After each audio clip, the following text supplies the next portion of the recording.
नमस्कार. जोडीदार रेसिपीमध्ये तुम्हा सर्वांचं मनापासून खूप खूप स्वागत आहे. तर आज आपण बनवूया खमंग आणि खुसखुशीत अशी चकली बनवता. तर मी ही 2 वाट्या चकलीचं पीठ घेणार आहे. तर हे घेतलं मी 2 वाट्या. तीळ म्हणजे 1.5 चम्मच तीळ आहे. तर अर्धा चम्मच मी ओवा घेतलेला आहे.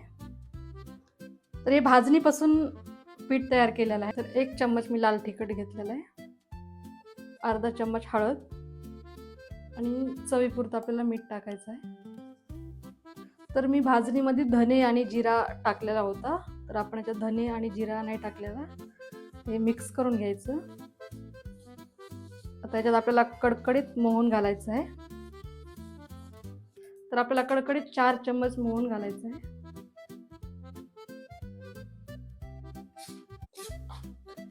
गरम असतं, याला डायरेक्ट हात नाही टाकायचं याच्यामध्ये. आपण चम्मचने पहिला मिक्स करून घेऊ.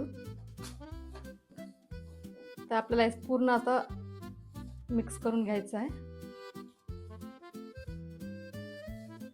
तर आपण व्यवस्थित हे मिक्स केलं ना तर आपली चकली खूप छान होती, खमंग आणि खुसखुशीत होती. त्याला मी दोन्ही हाताने चोळून घेते. तर आपल्या पिठाचा असा गोळा झाला की समजायचं आपलं मोहन बरोबर बसलेलं आहे. त्याच्यात आपल्याला टाकायचं आहे कोमट पाणी. तर आपल्याला थोडं थोडं करून पाणी टाकायचं. तर पाणी असं टाकायचं आपल्या हाताला शोषल तेवढंच पाणी टाकायचं, जास्त गरम नाही टाकायचं.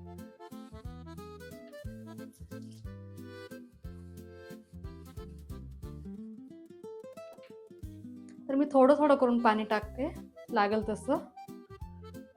पाण्याचा अंदाजा माहिती पडतं आपल्याला किती लागतं ते. 2 वाट्या पिठाला मला 2.5 कप पाणी लागलेलं आहे. तर आपल्याला अशा प्रकारे गोळा तयार करून घ्यायचा आहे. जास्त घट्ट पण नाही आणि पातळ पण नाही. त्याला आपण आता अर्ध्या घंट्यासाठी झाकण लावून असं ठेवता. तर चला मग अर्ध्या घंट्याच्या नंतर आपण आता चकली बनवायला सुरुवात करू. तर छान आपलं पीठ नरम झालंय, मऊ, जास्त मऊ पण नाही, असंच पाहिजे. तर हे मी चकलीचा साचा घेतलेला आहे. आपल्याला त्यात बसल तेवढं टाकायचं.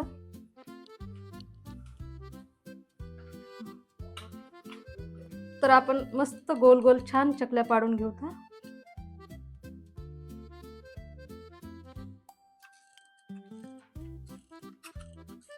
खूप छान चकल्या पडतायत आणि आपलं एक पण असं तुटत नाहीये, मस्त गोल गोल होत आहेत. तर बघू शकतात मस्त चकल्या पडतायत.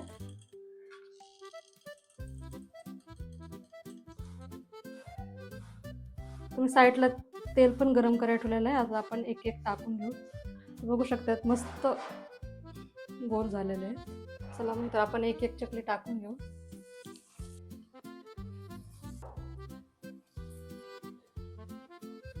तर आपल्याला आता चम्मचने हलवायचं नाही. ते बुडबुडे कमी झाले ना तर आपण चम्मच लावता नंतर. तर आपली चकली तेलातून वरती यायला लागली आहे. तर आपण आता त्याला पलटी मारू.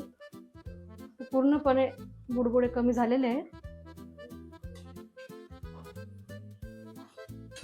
जास्त तेल आपल्याला कडक नाही करायचं, नॉर्मल तेलामध्ये तळून घ्यायचं. आपल्या चकलीला मस्त कलर येतोय, बघू शकता. तर आपल्या चकल्या खूप छान तळून झालेल्या आहेत. तर आपण आता काढून घेऊ का. बघू शकतात खूप छान कलर आलेला आहे. तर अशाच आपल्याला 4-4 चकल्या तळून घ्यायच्या आहेत. चला आता आपण याला पण पलटी मारून घेऊ. तर आपण हे फराळ लक्ष्मी दिवाळीसाठी आपण बनवतो असे. तुम्ही नक्की बनवून बघा अशा प्रकारे.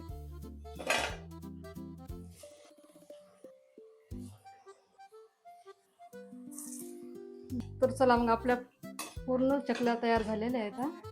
आपण आता काढून घेऊ. बघा अशा प्रकारे आपल्या चकल्या झालेल्या आहेत. तर असेच मी छान छान फराळाचे व्हिडिओ टाकत राहील. तर माझ्या चॅनलला लाईक, शेअर, सबस्क्राईब करायला विसरू नका. कशी वाटल्या माझ्या चकल्या तर नक्की मला कमेंटमध्ये सांगा. मस्त आहे.